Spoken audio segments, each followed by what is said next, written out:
Be ready.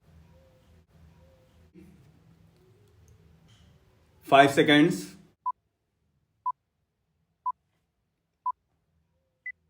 Start.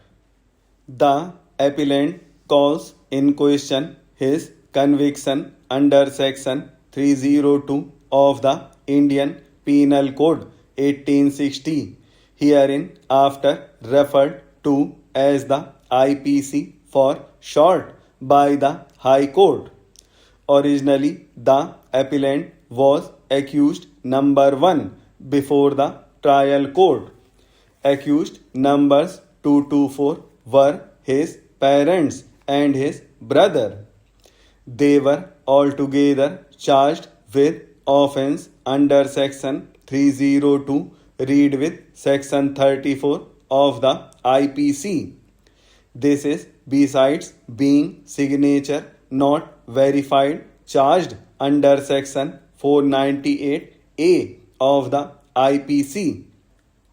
The trial court convicted all the accused for offences under section 302, read with section 34 and section 498A of the IPC.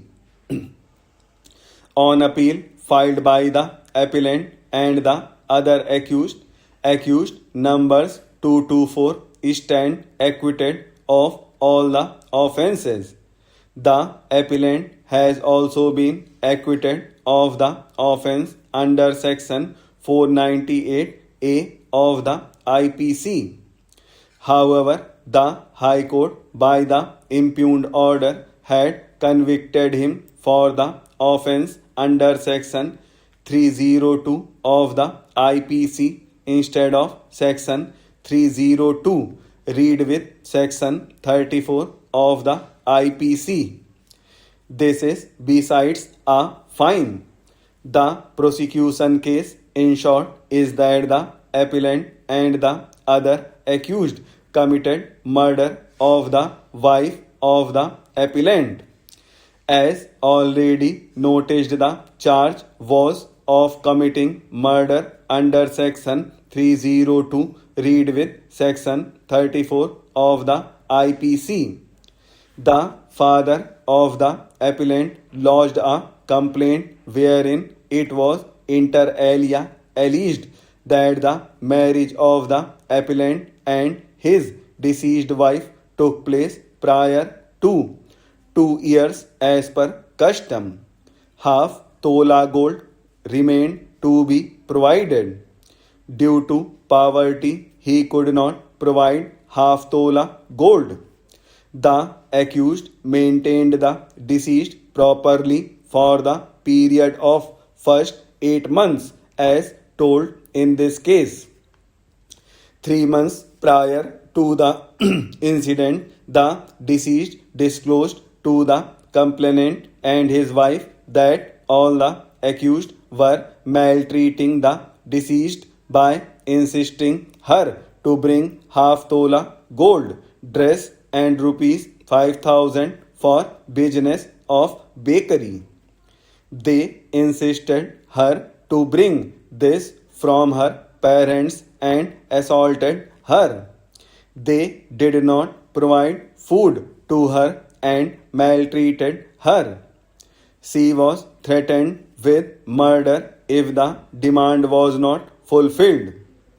So, deceased decided to stay with her father for 2 months in the beginning.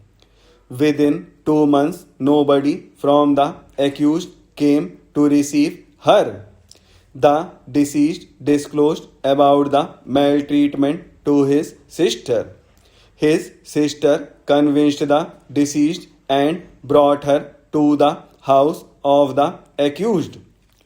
8 days prior to the incident, his sister informed him that accused visited her house and demanded half tola gold, dress and the amount.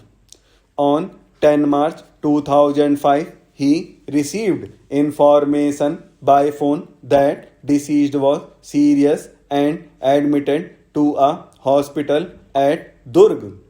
The complaint activized the police. Investigation was done. Charge sheet was filed. Charges were framed as already mentioned. Rejecting the contentions of the appellant and other accused, the trial court convicted them. It was found that the deceased had been throttled. The evidence of the doctor supported the case of murder. The claim that it was a suicide by the deceased was rejected. The High Court, however, found only the appellant guilty under Section 302 of the IPC. We have heard learned counsel for the appellant who appeared before us and also learned counsel for the state. Counsel for the appellant would submit that the case of the prosecution was one of commission of offense under Section 302. Read with Section 34 of the IPC.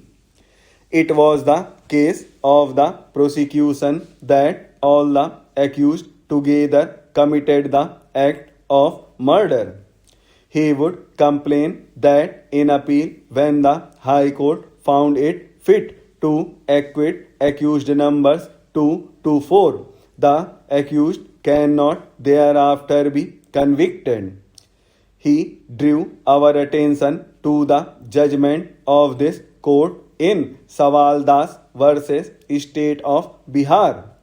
He would submit that when the prosecution failed to establish the guilt of accused numbers 2 to 4 in the circumstances of this case, it must be taken that prosecution has also failed to establish the case against the appellant, as it would be the case under Section 302.